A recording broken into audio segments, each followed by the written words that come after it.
Hello, welcome back to Gardener's World.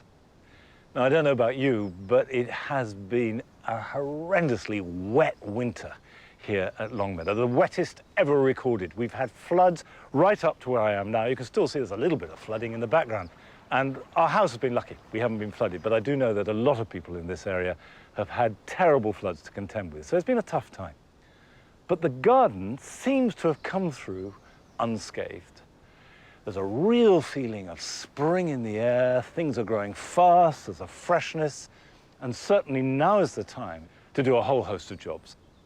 And what I'm doing at the moment is lifting this iris. This is Iris sibirica that likes wet conditions. It has lovely little blue flowers in June. It's really vibrant, but you can see from here that it's formed a kind of donut, a circle, with a sort of empty space in the middle, and that's very typical of herbaceous plants. You plant them as a clump, they grow outwards like that with the new parts on the outside, and the middle, the oldest bit, can hollow out. So every 2, 3, 4 years, depending on the plant, it's a good idea to lift them, divide them up, and then create yourself some new plants. And the time to do this is right now when you see good, strong growth, and the plant will hardly know that it's been lifted. And you can see if I lift this part, let's hike that out, that is the middle. So I could just chop that off. And you can see it's really, really hard. And this now is a nice, good, healthy clump that will grow strongly. I have to say it's very nice to get my hands back in the soil. This is the first day it hasn't rained for ages. It's good to be back in the garden. In today's programme, Frances immerses herself in houseplant heaven at a unique display at RHS Wisley. And we meet a gardener in Somerset who is simply potty about pots.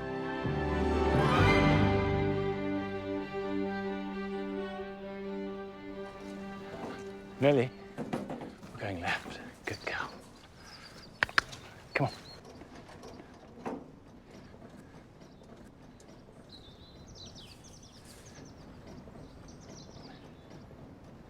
The writing garden has kept out the water. This hasn't flooded. And it's starting to really grow. We've got all the new growth of the daffodils. This is Thalia, that lovely ivory-coloured daffodil, and also the summer snowflakes, Leucojum. And they're coming through, and they should be flowering over the next few weeks. And by and large, we've done most of the pruning in the garden. We try and get that done if it's at all dry around about February, but I haven't pruned the roses in here, and it's not too late to prune roses of any kind other than ramblers. So climbers, hybrid teas, shrub roses, you can prune those now without any harm. And quite a few people have noticed that their roses have kept their leaves all winter long. And they've asked, should you still prune them? And the answer is yes. If they've kept their leaves, it's simply because it's been so mild. As a rule of thumb, I always cut back my roses by about a third. Now, this rose, a shrub rose, is Rosa alba semiplena with white flowers in June and July. And this is typical of how it grows, because you can see there's a tangle of growth here, and also this, which is a new stem from the base. Now, on a shrub rose like this, you don't want one great arching one like that. So I'm going to cut this right back to there, and that will encourage it to shoot sideways. Now, the next thing to do is to clear the tangle a bit. You can see here, for example, we've got two stems crossing. Now, those will rub together, and where they rub, they can cause a wound, and where you get that, you're more likely to get infection. So one of those two has to go, and I think it's going to be the smaller one, and this is quite prickly. Okay, let's go right back in there and pull that out. I have got a glove, actually, which I might, just might, resort to using. Right, that comes out.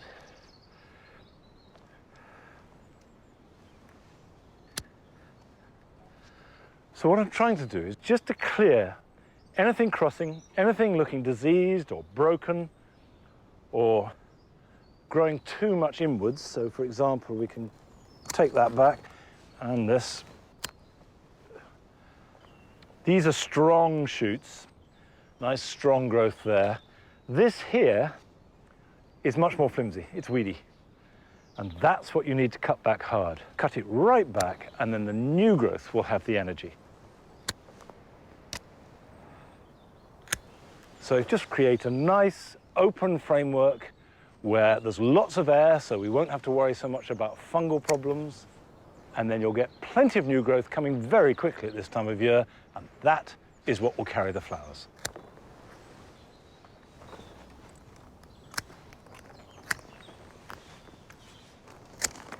There's only one type of rose that is going to suffer if you prune it now, and those are rambling roses. And they invariably are vigorous, have small flowers in June and July, and they're likely to be growing up a wall or a tree. All other roses produce their flowers on new growth. So whatever you cut off is not a problem, because the new growth that replaces it will have flowers. Now, I said how lovely it is to get back outside into the garden with some fresh air and birdsong after a winter of staring at the rain. But at least I've got a garden to get back outside into, whereas increasingly, particularly young people, do not have access to gardens. And this has resulted in an enormous increase of interest in houseplants. And certainly, we at home have got lots more over the last few years. And the RHS put on a temporary display this winter at Wisley. And before it closed, Francis went along to have a look.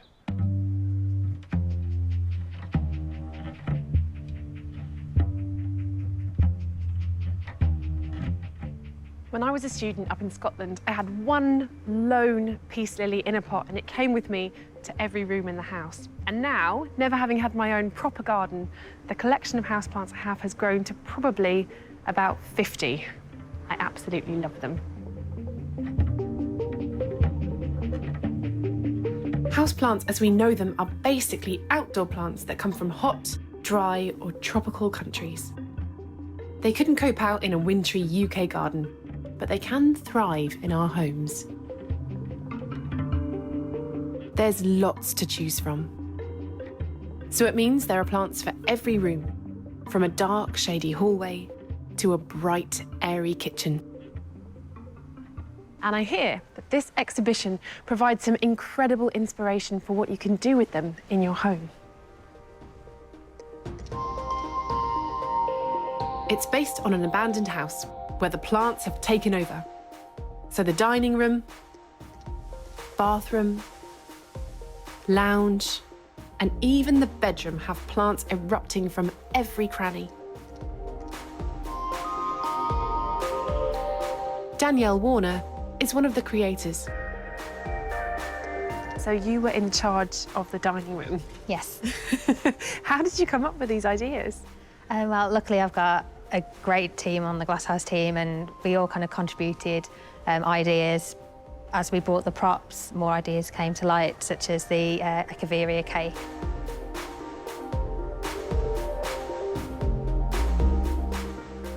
It's really nice to be able to use plants in a way you wouldn't necessarily get to use them otherwise. Yeah. And it's nice, it's a way that you could actually replicate at home yourself if you've got, you know, pots and pans lying around that you don't use, so. And the chairs are spectacular. How do you go about kind of designing and making these? We pretty much made them up as we went along. Just picked a selection of plants, had a look at what worked well together, tried to use different textures and colours, tried to give them all their own personality. Totally. I like the spiky toddler. Yeah, I really like that. I just quite like the shape of it. It looks like a baby kind of waving his arms and screaming. I think it's great. And why is that one there knocked over? So that was meant to be kind of a stroppy teenager who's stormed away from the table and just knocked the chair over. Yeah, doesn't really want to sit with the rest of the family for dinner. Fair enough. Yeah. Families can be tricky. Yes, they can. While succulents hail from bright, arid areas, the lounge is full of plants from damp forest floors, which means they can handle lower light levels with their broad leaves. But they don't all have to be big. This is a miniature version of the Swiss cheese plant that we all know and love. And at home, Mine trails down shelves just like this, looking beautiful. In fact, this whole exhibition is filled with amazing inspirational little pots, ways you can use your furniture. Makes you want to get planting.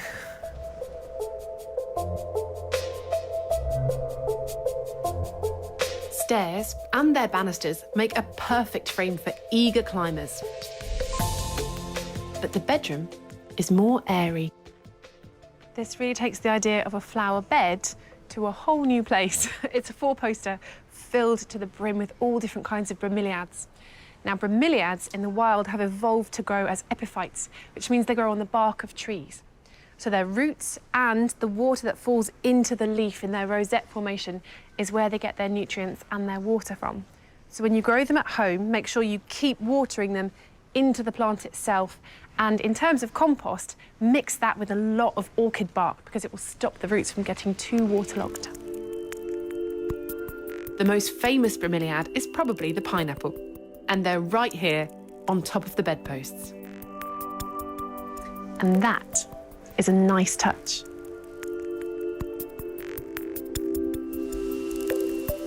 The bathroom is full of moisture-loving plants like ferns, but they don't have to stay grounded. This is one of my favourite things in this exhibition because it makes such great use of vertical space, so any sized house can have one of these.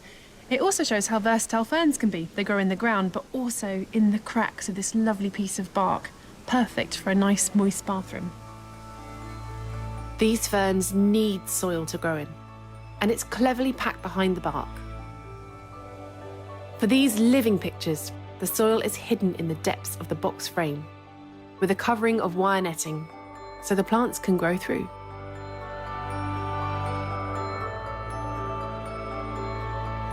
It's so inspiring to see houseplants used creatively. Yet we know they're not just beautiful decorations. They're also living, breathing species, and looking after them and growing them in our homes is as good for our well-being as it is for theirs. With that in mind, I've got one for my mum on Mother's Day and one for me as well.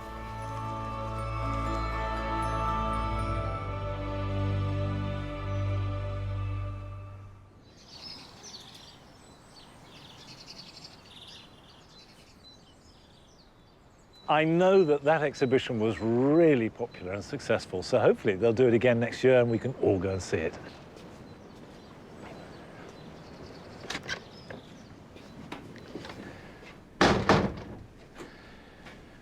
Now, I am fairly new to houseplants. This is something that has grown on me over the last few years, and gradually I've got interested. So this is new territory for me. But there are certain things that apply in whatever type of houseplants you want to grow, and they are all based on sound common sense. The first thing is to find out where a plant comes from. So, for example, if you have desert plants like cactus or succulents, give them lots of bright sunlight, and the worst thing you can do is overwater them. For example, these succulents that we have here, we only water in September or early October, and then not again until spring.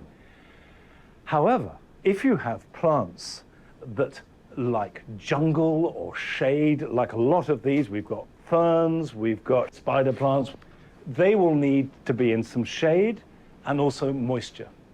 But the crucial thing is not so much moisture to the roots, but moisture in the air. So the first thing anybody who's getting any foliage houseplants should get is a good size sprayer and give them a really good spray. That means you've got to put them somewhere where the spray is not going to damage soft furnishings or a carpet or electrical units or whatever it might be. If you want to repot them, rather like putting them in the light or in the shade, you need to know what type of plant it is. So if you've got a succulent or a cacti, it's going to need really good drainage. And I've made a mix here, which is pretty much 50% coir, 50% grit. On the other hand, if you've got a plant like this ficus that are fundamentally about foliage, I've got a very different mix. You need something that will hold moisture a little bit better. And so this is a peat-free compost mixed up with a little bit of leaf mould and a little bit of grit. Now, you can buy proprietary houseplant composts, and that's fine, except for the fact that a lot of them do include peat, and I see no reason ever to use peat. In fact, that's a subject that we are going to look at much more closely over the coming weeks, but that's to come. Now, I've got a Calathea here that I want to repot. You can see here it's got these really striking markings on the foliage. This is a jungle floor plant. It likes to be moist, but not soaking wet. Little bit in the bottom. But the roots like that. Just ease some compost around it, push it down with your fingers, and then just gently pull it up a bit and shake it. And that will work the soil around the roots. Give them a little water, and that is now good to go for the rest of the summer.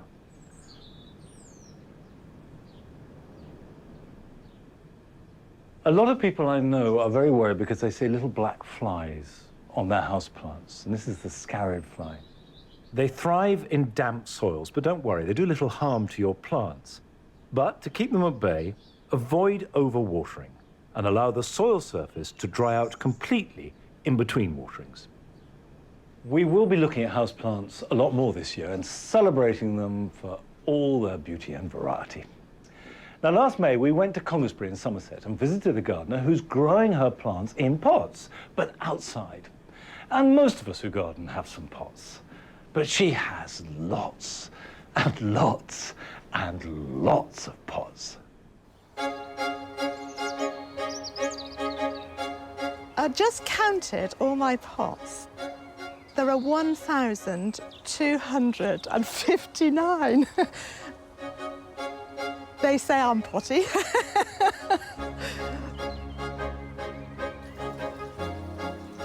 My name is Julia Thayer. I have 2 children and my husband lives here, but I do all the gardening. We moved here about 20 years ago from Surrey. We came with 300 pot plants.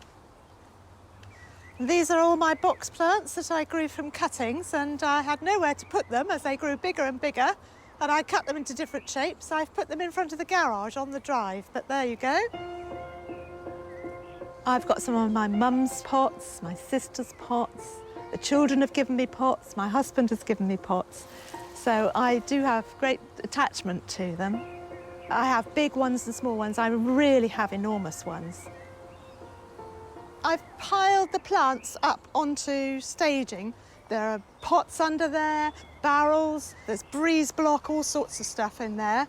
I just put them in colour formation, so there's purples here, red foliage of the hydrangeas and the hebe, and the phormium here. This is a small phormium. I had a phormium that I thought was going to be small. It's actually landed up enormous. All these are in a pot, including the trees. So it's bonkers.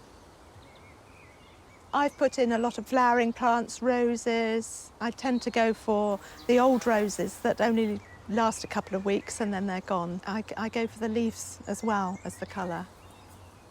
When a plant is in a pot, it looks so different from when it's in a border. It just lifts it, makes it look special because it's got more drama in a pot. They do well in pots. I look after them better there. They seem to die in the border. And I've discovered recently, I just love potting. If I'm feeling low, I just do a bit of potting and I'm feeling happy again. It's really good. Good for the mind. Watering is a major operation every evening. It takes an hour and a half to 2 hours. I have 16 water butts and 21 dipping barrels scattered throughout the garden. I have hoses connecting them all with a drip system, and I can dip and go, and I don't have to turn taps on or wait for it to fill. And so mostly the plants get rainwater. My mum was absolutely potty about pots. She didn't have as many as mine, but she did have 700. She counted them once. This is supposed to be my tropical south of France area. We'd just been to the south of France and I looked at all the windows and took photographs of them, and I thought, I'm going to make one of those.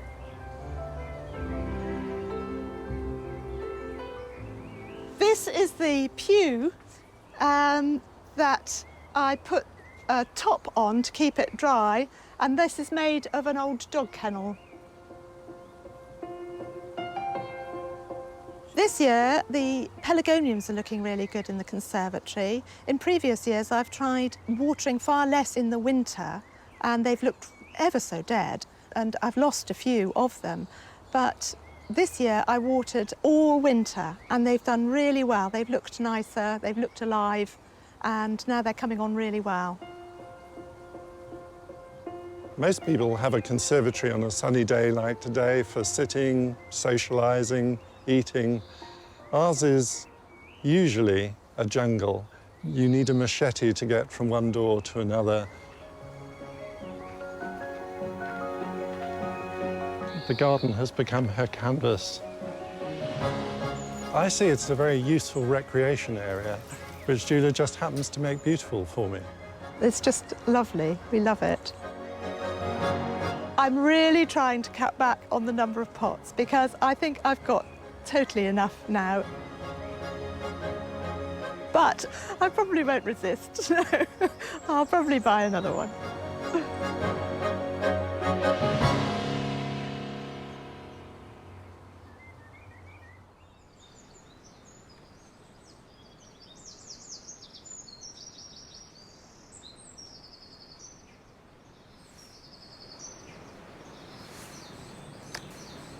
Well, I thought I had a lot of pots, but absolutely nothing like the amount that Julia's got. But I am a great fan of growing things in pots because apart from anything else, you can move them around, you can create displays. And it does mean that you can take things out as they're finishing. For instance, I've got some iris here. This is Iris Fabiola. They finished flowering. I'm just deadheading them before I move them because I don't want them to set seed. But don't cut back the foliage. With all bulbs, you let the foliage die back naturally, and that feeds into the bulb so they will flower next year.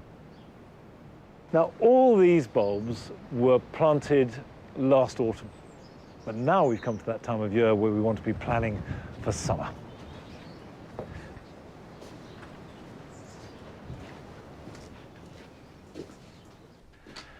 One of the things I love most about spring is seed sowing, because there's so much hope and possibility inherent in it. And if you're not used to growing plants from seed, we'll start now.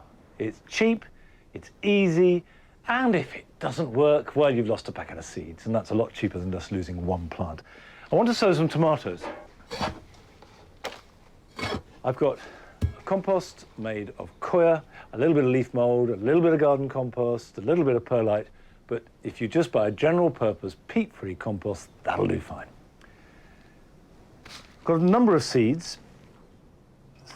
I've got one called Costoluto Fiorentino, which is a really good ribbed beefsteak tomato, and it's fantastic as part of a salad, but it's a meaty, chunky thing. Right, not a lot there. Let's do the trick where you just lick the end of a pencil, and the seed should stick to it like that, and then you can place it.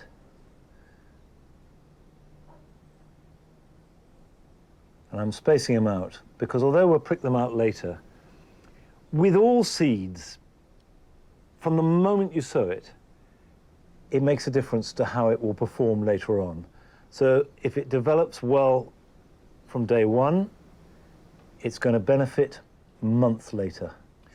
Now I'm just going to press that down, and the reason I do that is just to make sure that there's good contact between the seed and soil. Cover it with a thin layer of compost through a sieve, and if you haven't got a sieve, you can just either sprinkle some on or use a little bit of vermiculite if you've got it. Press that down again, put a label. The latest that I'd want to sow tomatoes would be the end of April, because after that there isn't enough time for them to grow and then set fruit and ripen. But you've could sow some now and then sow another batch in a month's time, and that will stagger the harvest. The next one I want to sow is called Kuo de Bue, which means ox heart. It's heart-shaped, and it's sort of halfway between a smaller tomato and a beefsteak. Now, these I'm going to sprinkle because there's enough of them. Right, press them down again, like that, cover them over.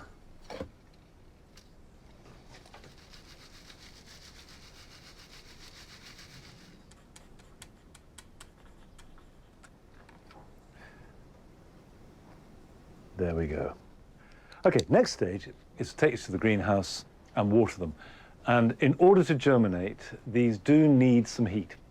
If you haven't got a heated mat or a greenhouse, then it wants to be a windowsill, preferably above a radiator.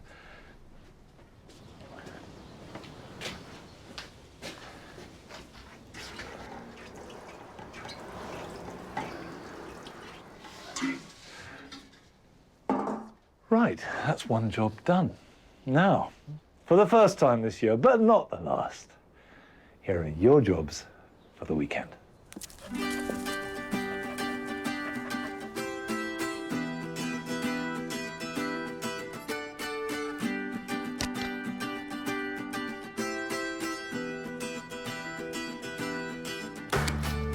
After spending a winter on a windowsill or in a greenhouse, pelargoniums are looking a little worse for wear, but they are beginning to grow vigorously, and now is a good time to cut them back.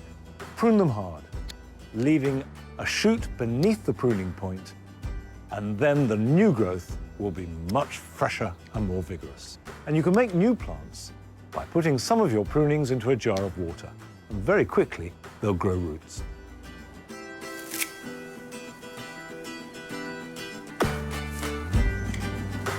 If you haven't done so already, it's time to cut back all deciduous grasses. Take them right back down to the ground so the new shoots can grow through. And if you've got evergreen grasses, don't cut these back. Just tidy up any dead material.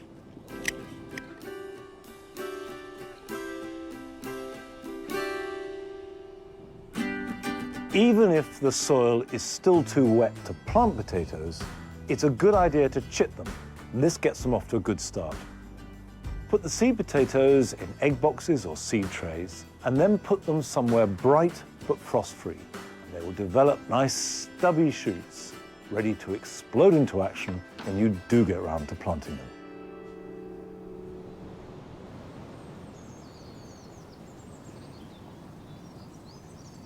Well, despite it being a funny old winter, the garden is looking good, and the daffodils, for example, here on the mound, these are the native Pseudonarcissus, have never been better.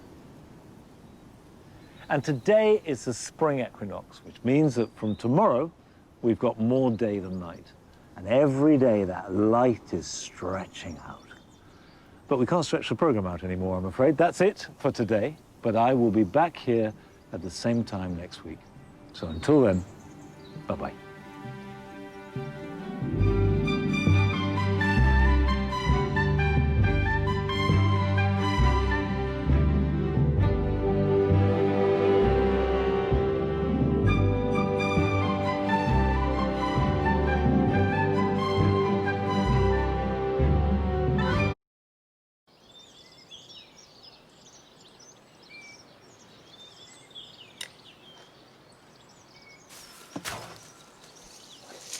Hello, welcome to Gardener's World. These pak choi, although they're still growing, have started to go to seed, so they're past their best, and the last couple of days they have been ravaged by either pigeons or pheasants. I haven't caught either in the act, but both have that distinctive pattern of tearing at the leaves, and these certainly have been torn up. So their days are done, and I need to clear the bed and prepare it for spring vegetables when the ground warms up in a few weeks' time. On today's programme, we revel in dahlias at their very best. we meet a man who has dedicated his life to collecting over 1,900 varieties of winter's precious pearl, the snowdrop. So this is Savile Gold. I've had it for about 14 or 15 years. This is the first time I've got it to flower. And Nick Bailey has been to Cornwall to see a truly spectacular display of magnolias.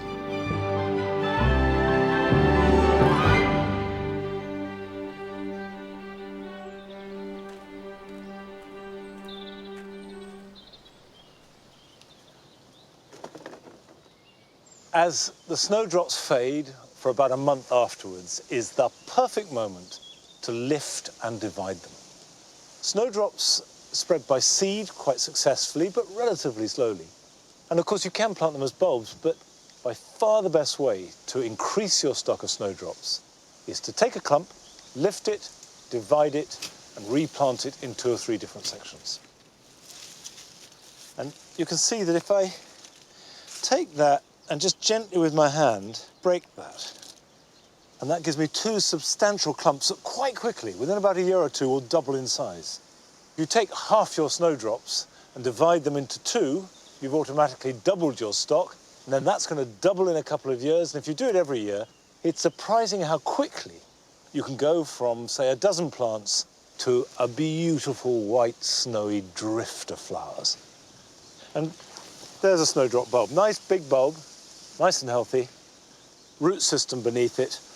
And whatever you do, don't cut the foliage off, because as that dies back, it would feed the bulb, which is going to contain next year's flower.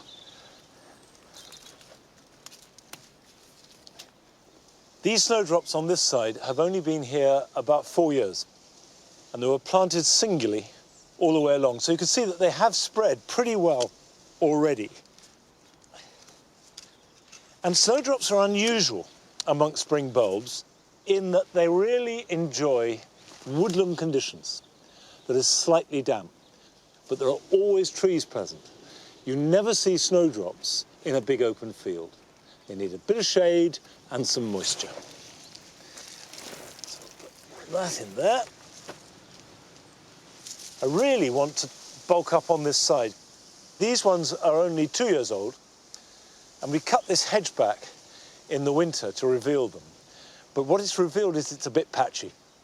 So if I can plant a few in here, we can start to bulk it out. And also, I don't want them to look like rows of park bedding. It should look as natural as possible.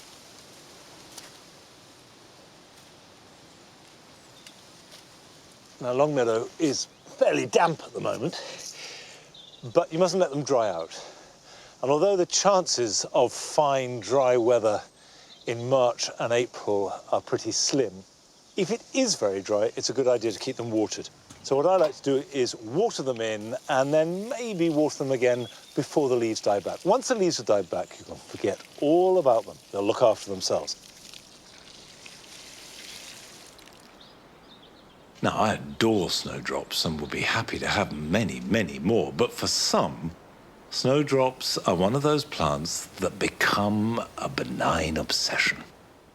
Last month, we went to visit a national collection in the garden of the passionate galanthophile Steve Owen. Snowdrop collectors are called galanthophiles. The word comes from galanthus. Galanthophile means snowdrop lover. And galanthus is the botanical name for snowdrop. It means milk flower. We've got about 1,900 varieties of snowdrop here. Each year I manage to acquire some of the snowdrops that I've been looking for, sometimes for quite some years. Lydiard Diana is an example. I've been looking for it for 12 years. It's an unusual snowdrop because it has 6 petals of equal length and not a trace of green on the petals. It's taken so long to find it.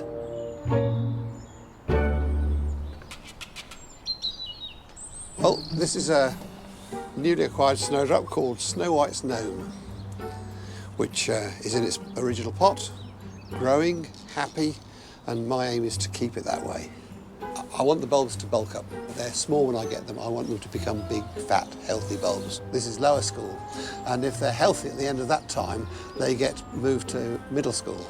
The last thing I want to do is to take it out of its pot and plunge it into a cold, unwelcoming ground. Would you like it? No, nor would I. Nor do these.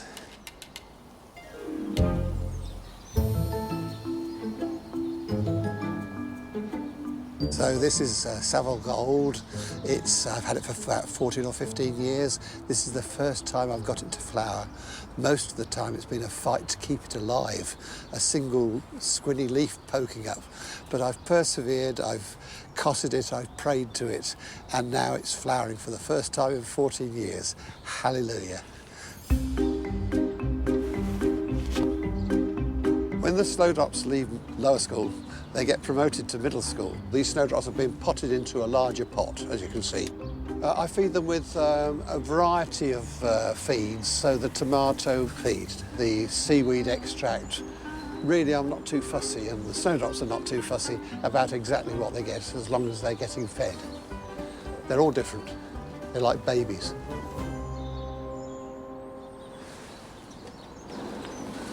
Isn't that a fantastic snowdrop? Comes from France. Fée clochette. Translation, fairy bell. Isn't it beautiful? For you, £150.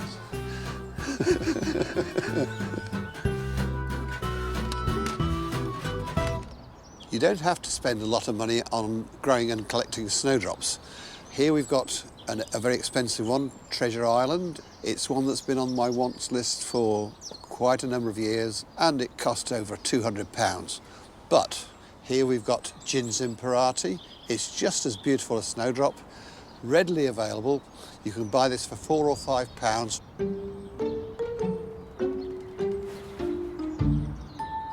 So this is upper school. Here the snowdrops have come from middle school. They've bulked up, they're growing, they're vigorous, they're ready to be potted on. The majority of them will get put in aquatic pots like that, and they'll be plunged in the garden, sunk in the garden, in John Innes #2 with a bit of added grit. Snowdrops love drainage. You can easily locate and raise the pots every so often to check for problems or to replace the compost. This snowdrop is called Roger's Ruff. It comes from Kent, presumably from a bloke called Roger. Whether he was rough or not, I don't know.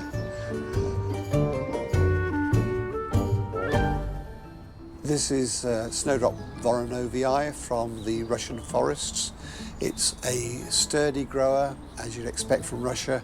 It has bright green leaves, plain white flowers, vigorous snowdrop, shouldn't cost too much to buy.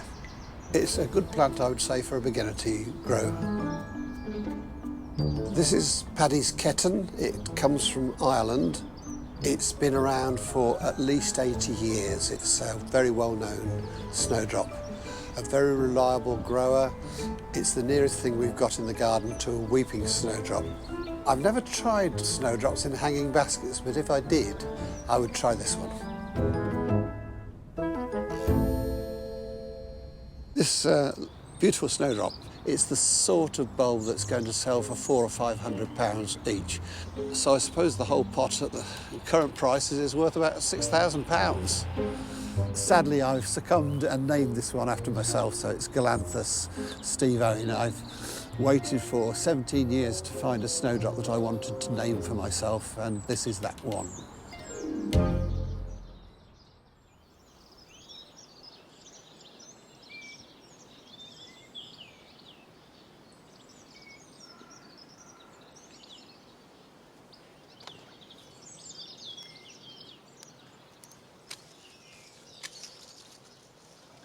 I'm cutting back last year's growth on the penstemons here. I kept them on despite the fact that they look untidy because they do form a protective layer. However, now is the time to get rid of those, and so we can have this year's plant unfettered. Penstemons produce their tubular flowers in a range of dramatic colours, but you will have to wait till mid to late summer for them to be in full bloom. Whereas in front, that Daphne, very delicately flowering. Daphnes have never done very well for me. So actually, it's double a pleasure to see them when they do perform. And I've got 2 or 3. They're small, they're almost fragile, but they're very beautiful. Come on, Nige. Come on. Good boy. Magnolias provide one of the most spectacular of all spring's floral displays. And Nick Bailey discovered some extraordinary specimens when he visited Care Hayes in Cornwall. Bold, yet delicate. Brief, but memorable. Feared, yet admired.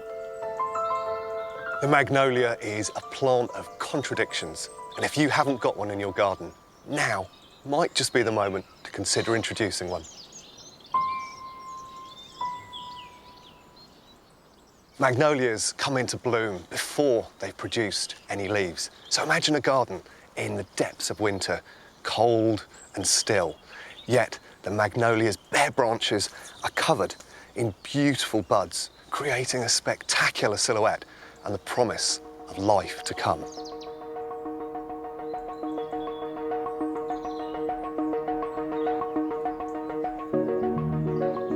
Magnolias are one of the most ancient flowering plants. Along with trees such as ginkgos and metasequoias, fossil records have suggested they existed over 25 million years ago, and its ancestors go even further back. They were one of the first flowering plants on Earth, and back then there weren't flying insects, there weren't bees, so they evolved to draw in beetles for pollination. These outer structures had to be tough and leathery so they weren't damaged by the beetle, and all importantly, the carpel, the seed protecting device in the centre, was also woody and tough to make sure it wasn't damaged by the beetles so that the plant could produce future generations of beautiful magnolias.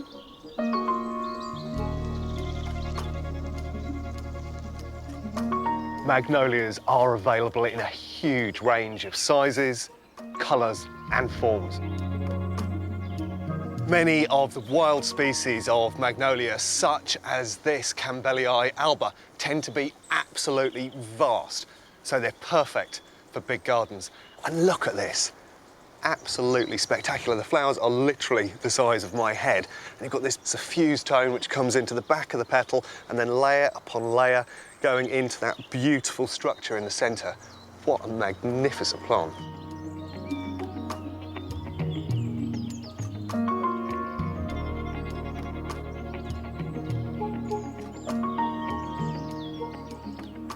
This is Magnolia Sargentia var. Robusta, and it's one of the biggest of all the wild species. And look at the size of this bud. Not many plants can muster anything of that scale. And of course, that then bursts open and then produces these very, very delicate pink blooms with a boss of carpels and floral structures in the centre. What more could you ask from a flower?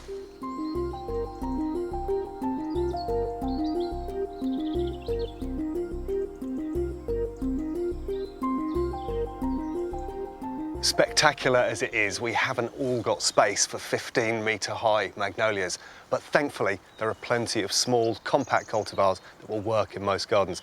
And this is a good example. This is Magnolia ballerina. It's very different to the typical magnolias you see. Instead of those upright facing tepals, it's actually got many, many more, and they're fine and open. So it's got this beautiful loose quality to the flower. You can also see it's absolutely packed with buds, so it can have a much longer flower run than many of the magnolias. Now, it is small, so works well for an average sized garden, or if you're really limited for space, you can grow it in a container, which will keep it really compact.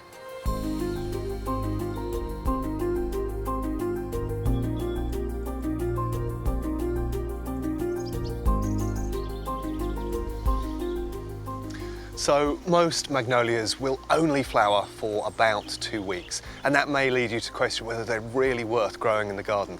They can't compete with roses or jasmines that keep repeat blooming through the season. But what they do is give you the most delicious teas and prelude to the spring that's just round the corner.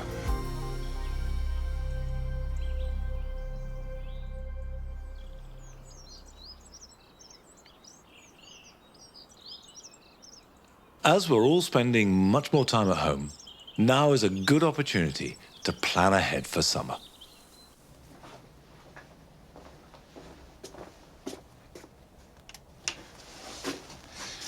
This is where I keep all the dahlias over winter. Now it's time to get them out and check them.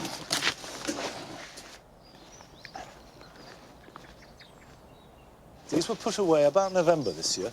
The idea is to lift them just after the first frost. When the leaves blacken, then you can lift them up, and that means the tubers won't be touched. I've stored them in plastic, and remember, we're trying to cut down on plastic, but the first and the best thing you can do with your plastic is to use it, because it's the throwing away of it that is the problem. So they've been stored in plastic and old potting compost. And you can see there's a little bit of growth there in the dark. Now, if I lift this up, and this is a variety called Chimborazo, which is a lovely red and yellow one for the jewel garden. Get rid of all the loose compost so you can inspect it. The idea is just to go over each dahlia and make sure it's in good nick. We use old potting compost, but you could use vermiculite if you've got it, sand, any material that will remain moist without being sopping wet, because what we want are nice plump tubers. Two things I'm looking for is, are they shriveled up, in which case they're too dry, or are they rotten, in which case they're probably too wet, although it could have been eaten. We've got a little bit of problem. That's actually slug damage, but that is a nice firm tuber, so I'm not going to take that off. There we have a rotten one. A little bit of mould on there, but that's no problem. We've got another shriveled up tuber there, so that can come out. Slightly damaged one, but that's okay. That's a good plant. Now, there are two things I can do with this at this stage. I can pot them up in fresh compost, water them, put them somewhere warm, and that will trigger them into growth.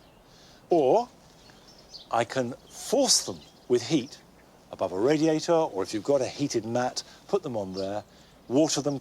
You will get vigorous new growth, and that makes great material for cuttings. And actually, that's what I'm going to do with this.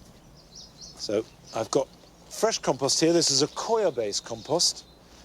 So what we want to do is build new tubers and grow the ones we have so that they are really strong. We're feeding the roots and the top growth. And the new cut material is going to come from the top there. And now that will go on a heated mat in the greenhouse, and I reckon we'll be taking cuttings from that in about 4 weeks' time. Dahlias come in hundreds of shapes, sizes and forms. Withypits in West Sussex has a unique selection. And last September, we went to meet its creator, Richard Ramsey, when the flowers were at their very best. Today I'm cutting some Caffeolet for a florist. We will probably harvest this year something around 30,000 high-quality stems. Our market is the top-end event florists. Our customers expect perfection, which is what we try to give them. Mostly they're looking for big blooms because a lot of the work event florists do is in big, spectacular locations. Caffeolet was publicised in the Californian Bridal magazine, I guess around 10 years or so ago, as the bridal dahlia because of the colour.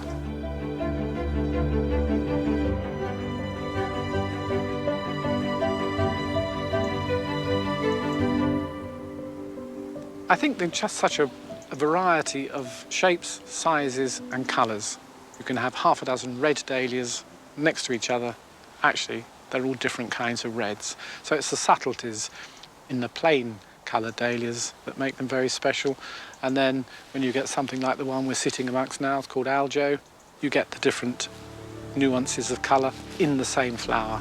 But they range from the pom-poms that are about 20 centimetres in diameter up to the giant decoratives, and which will be sort of 30 centimetres plus. So very big flowers. They're incredibly versatile plants for the garden. We produce around 6,000 to 7,000 rooted cuttings each year because growing from tubers, you don't get that same colour intensity or vibrancy. So this is a dahlia called Gay Princess, which is the same as the pink one across there in the garden beds. But this is grown from a rooted cutting, And this is one of the flowers we've cut from there to show you the difference between growing from a tuber and from a rooted cutting. So, the farmed flower has greater intensity of colour. The glow from the centre is more intense than it is on this one. This is just largely pink and a bit of white. This has this creamy glow coming from the centre as well. So the whole flower is showing more vibrancy. Englehart's Matador, that is grown from the rooted cutting, has this much richer, more intense colour. And in fact, the flower that comes from the tuber, some people would have difficulty believing it's even the same variety. It's such a paler imitation. So if you're thinking about entering your local show later this year, and the dahlia section, make sure you're growing your dahlias from rooted cuttings. To get a spectacular bloom like this on a nice long stem, what we do is dispud, which means taking out the side shoots as we go down each leaf node, and we just push them downwards so that we don't break the skin on the stem that's coming up there. It just becomes an automated process. You walk along the bed, and it doesn't matter what you're doing, side shoots, out they come. Well, you call it the dahlia eye, and I don't think I can explain exactly what it is. It is just knowing what is right and what isn't quite right. So when I cut 10 stems to go off to market, they have passed the dahlia eye test. I can do it, and my granddaughter Jemima can do it.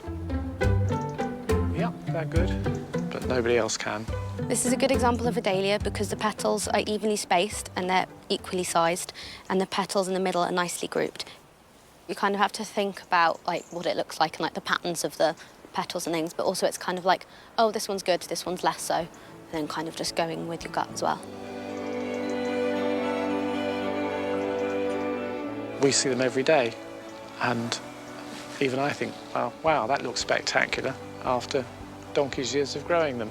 So when other people come here and can enjoy them as well, that's good. That's good. And hopefully we encourage more people to grow dahlias.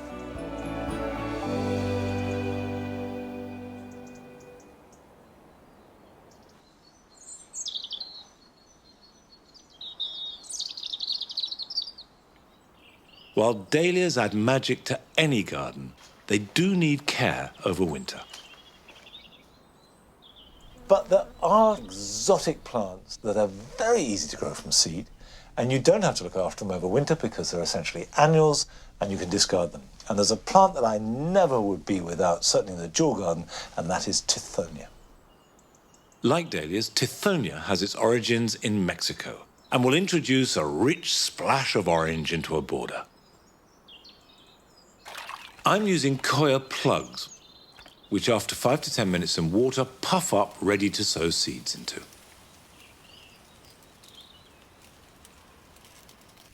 Now, when I've sown them and I've placed them on top, I'll turn the pencil around and just push them gently in so they don't fall off.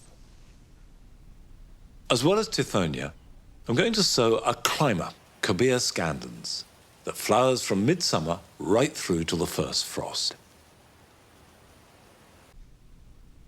Now, these seeds should be set on edge. There's no need to cover it up because actually light will help germination.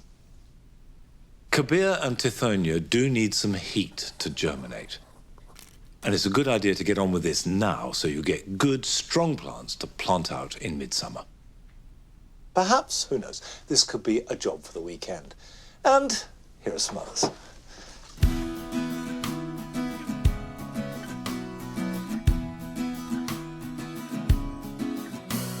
If you've got an apple or a pear tree, it's important to get on and do any pruning that you want to do now. But remember, pruning at this time of year stimulates vigorous regrowth. And this new growth will not bear any fruit for at least 2 and up to 4 more years. So plan ahead. And the general idea is to create a permanent, open framework through which a pigeon can easily fly. After a hard winter, ferns are looking very bedraggled. And now is the time to cut off all top growth to reveal the knuckle of bud that will burst forth with new fronds very soon. One of the best spring jobs is to mulch your borders. Put a layer of organic material, and I'm using homemade compost, over all bare soil. The important thing is to keep it good and thick. Far better to do a small area properly than a thin layer over the whole garden.